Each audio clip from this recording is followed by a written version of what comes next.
বিসমিল্লাহির রহমানির রহিম। পরম করুণাময় অসীম দয়ালু আল্লাহর নামে শুরু করলাম। তোমাদের ইতিহাস, তোমরা ইতিহাস সম্পর্কে কি জানো? আল্লাহ সুবহানাহু ওয়া তাআলা যে আমাকে মনোনীত করবেন সেটা কি জানো? তোমরা কি জানো যে আমার আগমন হবে? তোমরা তো জানতে না যে আমার আগমন হবে।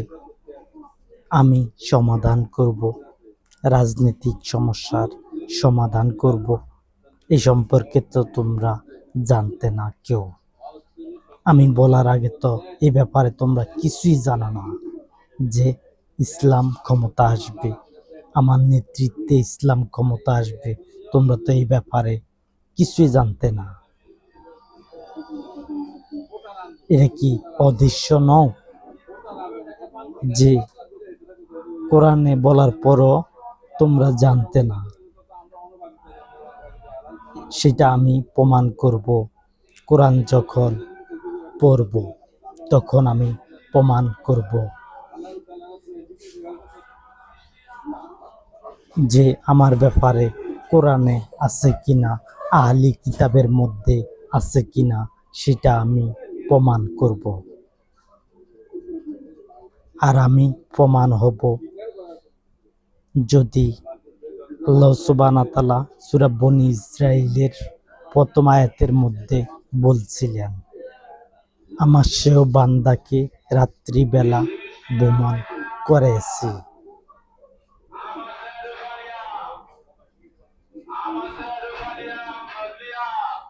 মসজিদুল হারাম থেকে মসজিদুল আকসা পর্যন্ত, যার চারদিকে আমি পর্যাপ্ত বরকত দান করেছি। আল্লাহ সুবহানাহু ওয়া তাআলা বলছেন, বরকত দান করেছেন। আমি কুদরতের কিছু নিদর্শন দেখিয়ে দিব। আল্লাহ সুবহানাহু ওয়া তাআলা বলছেন, কুদরতের কিছু অংশ দেখিয়ে দিবেন এবং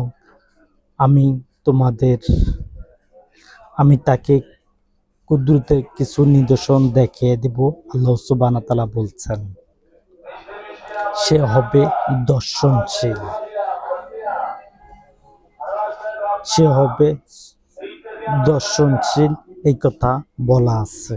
আর দর্শনশীল যে হয় সে তো প্রধান ব্যক্তি।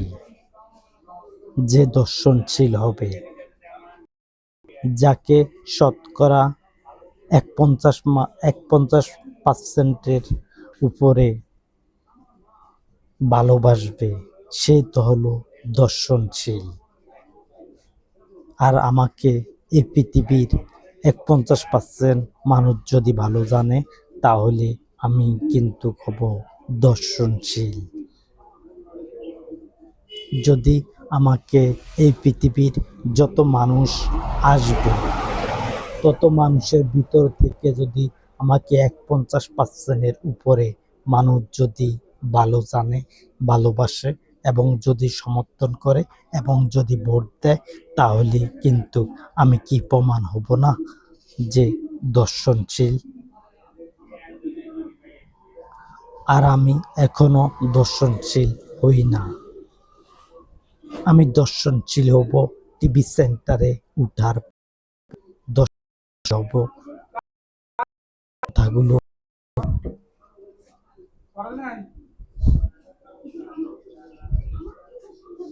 আমার কথাগুলো টিভি সেন্টারে উঠলে তাহলে আমি দর্শনশীল হওয়ার একটা সম্ভাবনা আছে। আমি যদি জনসভা করতে পারি আর তোমাদেরকে যদি শতকরা 51% তোমাদেরকে নামাইতে পারি, তাহলে কিন্তু আমি কি প্রমাণ হব না যে আমি দর্শনশীল? আমি তো প্রমাণ হব। যদি সূরা বনী ইসরাঈলের প্রথম আয়াতটা যদি বাস্তবায়িত হয়, তাহলে তো আমি হব দর্শনশীল। আর এই পৃথিবীর আহলি কিতাব সেগুলো আমারই ব্যাপারে বলা আছে। আহলি কিতাবগুলো আর দর্শনশীল হলাম আমি। যদি যদি আমার কথা যদি জনসভাতে 50% উপরে যদি 50% উপরে যদি আমি মানুষদেরকে নামাইতে পারি জনপদের মধ্যে, তাহলে আমি নিশ্চয় দর্শনশীল হব। কারণ আমার ডাকে শতকরা 50% মানুষকে নামাইতে পারলে তাহলে আমি দর্শনশীল হব। আমার উপরে আর কেউ এত মানুষ নামাইতে পারবে না। এই পৃথিবীতে আর অন্য কেউ এত মানুষকে নামাইতে পারবে না। আমি যত মানুষ নামাবো জনসভাতে, আর তোমরা আমাকে সমর্থন করবে ভোটের মাধ্যমে। আমার দলকে ভোট না দিয়ে সমর্থন করলে কোনো লাভ হবে না। তোমরা ভোটও দিতে হইব, সমর্থনও করতে হইব। তাহলে কিন্তু ইসলাম ধর্ম সামনে অগ্রসর হবে এবং ইসলাম ধর্ম সামনের দিকে আমি নিয়ে যাব, যাতে ইসলাম ধর্মকে পাশ করাইতে পারি, যাতে ইসলামের উপরে আমাকে নিজকে প্রতিষ্ঠিত করতে পারি ইসলাম ধর্মের উপরে। আর ইসলাম সম্পর্কে আমি যত কথা বলছি বিশ্ব জগতের ভিতরে এত কথা অন্য কোনো মানুষ বলেনি। কিতাবগুলোর মধ্যে এতবার ইসলাম সম্পর্কে বলা হয় না যতবার আমি বলছি ইসলাম সম্পর্কে। এতবার আল্লাহ সুবহানাহু ওয়া তাআলা যত কিতাব এই পৃথিবীতে পাঠাইছেন তার আমার 50 ভাগের 1 ভাগও বলা হয় না কিতাবগুলোর মধ্যে, ইসলাম সম্পর্কে বলা হয় না। আল্লাহ সুবহানাহু ওয়া তাআলা কোরআনের মধ্যে বলছেন হাজ গেলে 10টা আয়াত ইসলাম সম্পর্কে, যে খালি এতটুকু বলছেন আমি তোমাদের জন্য মনোনীত ধর্ম করেছি ইসলাম। আল্লাহ সুবহানাহু ওয়া তাআলা এই কথা বলছেন, আমি সেই কথাই বলছি। তাহলে ইসলাম সম্পর্কে আর বনি ইসরাইলের প্রথম আয়াতের মধ্যে বলা হয়েছে দর্শনশীল।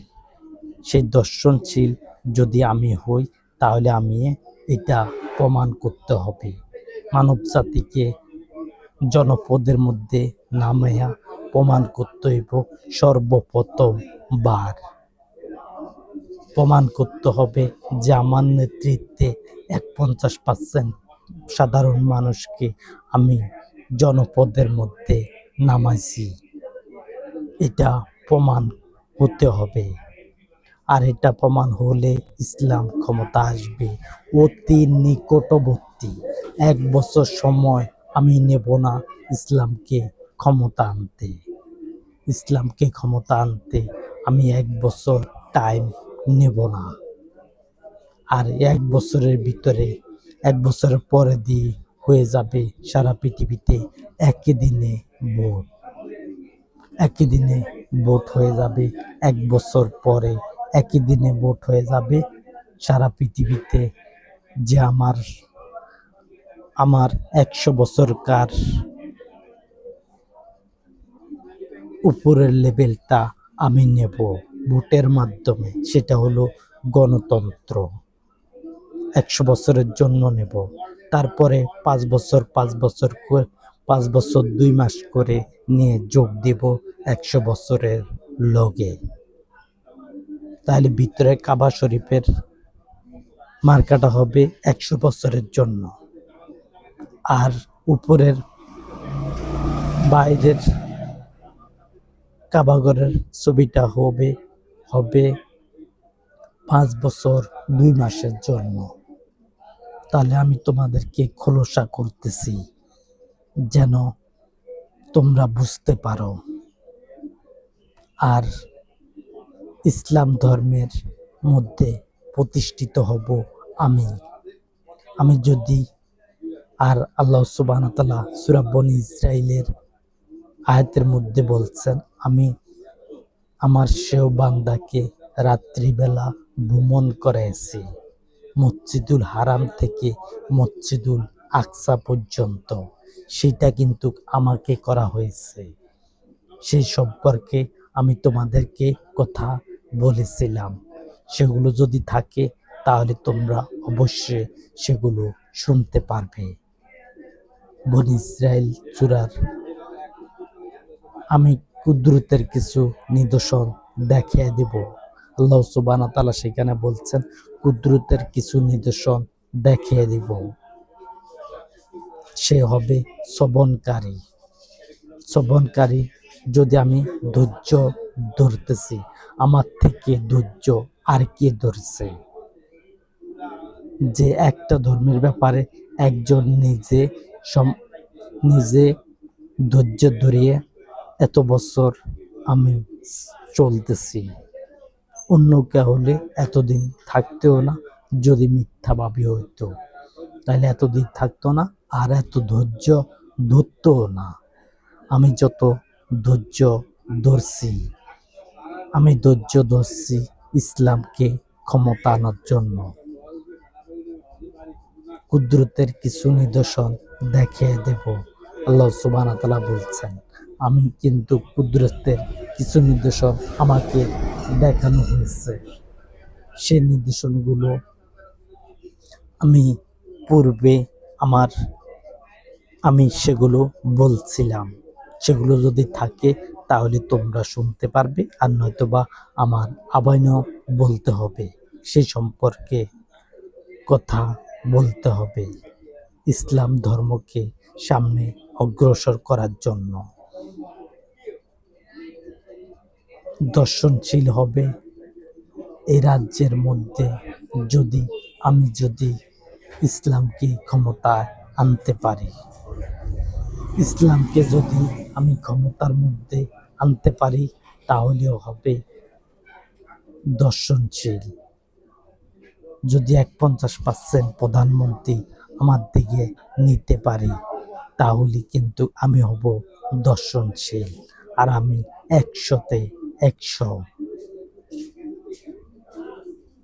এ পৃথিবীতে যদি 100-তে 100 প্রধানমন্ত্রী বানাইতে পারি তাহলে আমি কি দর্শনশীল হব? আমি মানব জাতিকে বলছি, আমি কি দর্শনশীল হয়েছি? যদি দর্শনশীল হই তাহলে তো আমি 50% প্রধানমন্ত্রী বানাইতে হবে। নিচের সংখ্যা 51, আর উপরে যদি 100-তে 100 নিতে পারি তাহলে তো পুরো এই পৃথিবীর সব প্রধানমন্ত্রী আমার নিয়ন্ত্রণে যদি বানাইতে পারি তাহলে আমি নিজে দর্শনশীল হব। আমি তোমাদের কাছে কথাগুলো ব্যক্ত করলাম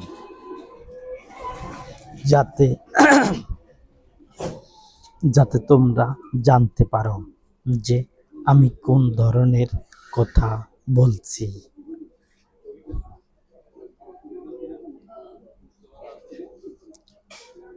আমি কোন ধরনের কথা বলছি যেন তোমরা জানতে পারো। আমি ন্যায়ভিত্তিক কথা বলছি। আমি কিন্তু অন্যায় কথা বলতে রাজি না।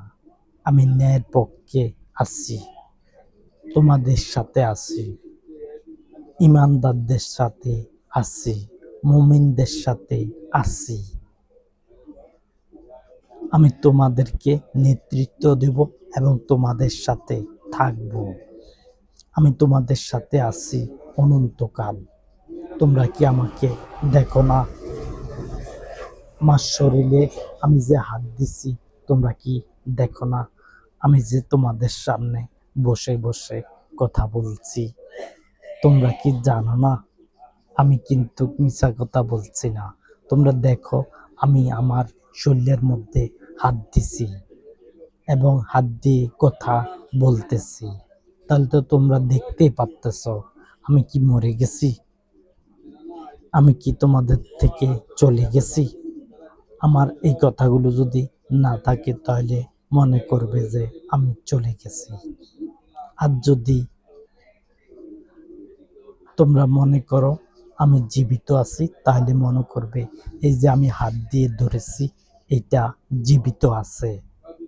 তোমাদেরকে মোবাইলের মাধ্যমে এবং কথাগুলো রেকর্ড করার মাধ্যমে আমি তোমাদের সাথে জীবিত রইলাম। আর এই জীবিত আমি অনন্তকাল থাকব তোমাদের সাথে। আমার দেহ বিদায় হইল, যে দেহ তোমাদের কাছে রেখে গেলাম সেই দেহ তো মৃত্যু হবে না। এই দেহ যদি টিভি সেন্টারে তোমাদেরকে অনন্তকাল দেখায় তাহলে আমি কি মৃত্যু হয়েছে? আমার দেহ গেছে, কিন্তু আমি এক দেহ তো তোমাদের সামনে রেখে গেলাম। আমাকে তো তোমরা দেখতেই পারতেছ।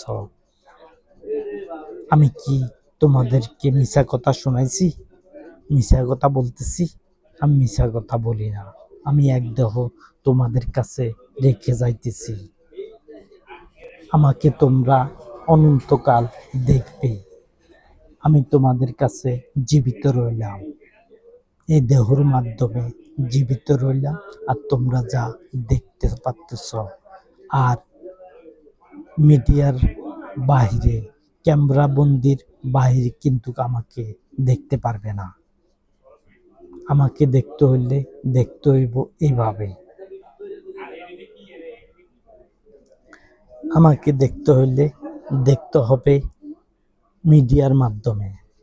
তোমরা আমাকে হাঁটতে চড়তে দেখবে, কিন্তু মিডিয়ার মাধ্যমে দেখবে। তোমরা কিন্তু আমাকে মিডিয়ার বাহিরে বেশি দিন দেখবে না। আমার যতদিন হায়াত আছে অতদিন পর্যন্ত আমার দেহ হাঁটবে, হাঁটবে, চলবে, খাবে, দেখবে, ঘুমাবে। কিন্তু তোমাদের জন্য যতটুকু রেকর্ড করেছি এতটুকু কিন্তু তোমাদের কাছ থেকে যাবে না।